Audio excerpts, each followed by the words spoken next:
عليكم. يلا بسرعة كده هنعمل صينية بطاطس او ورقة بطاطس بالفراخ زي ما بيقولوا عليها. جميلة جدا جدا وطعمها تحفة. يلا بينا يلا بينا.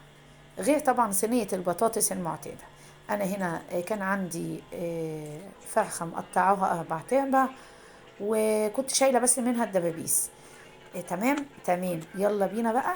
انا قطعت هنا البطاطس بتاعتي ولا تخينة قوي ولا رفيعة قوي، حلوة كده ومعتدلة.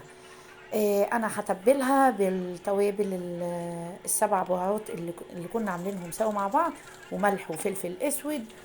وهبدأ اقليها كده، اشوحها تاخد لون.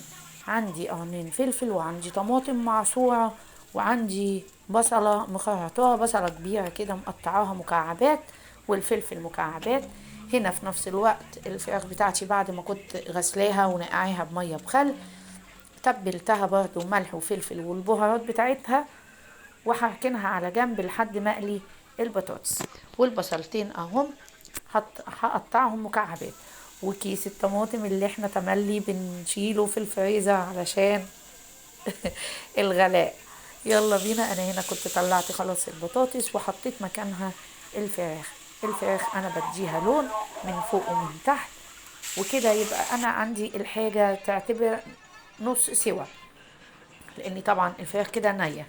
حلو حلو. انا حطيت ورق فويل، لو عندك ورق الزبدة كمان حطيها فوق الفويل، بس انا ما كانش عندي الصراحة. حطيت نص كمية الطماطم بتاعتي على البطاطس عشان تاخد برضو طعم الطماطم، وجزء من الفلفل والبصل المتقطعين. وهنزل بعد كده بقطع الدجاج بتاعتي، وهحط على بقية الطماطم ملح وفلفل. انا دقتها يعني لقيتها لا محتاجة ملح وفلفل، فهو ده اللي انا زودت فيها يعني. وحطيت بقية البصل والفلفل المقطع والطماطم بتاعتي. وبعد كده هغطي صينيتي، وهقفل الورق الفويل على البطاطس وقطع الدجاج، وهحطها في الفرن لما تستوي كويس جدا. وبقت طبعا الريحة والطعم مقولكمش. قدمت معاها رز ابيض. كنت عاملاه عزايه وعزايه وملوخيه طبعا بقى، والملوخيه ما اقولكمش والطش. يلا اتمنى الوصفه تعجبكم، وما تنسوناش في اللايك والشير. اشوفكم على خير.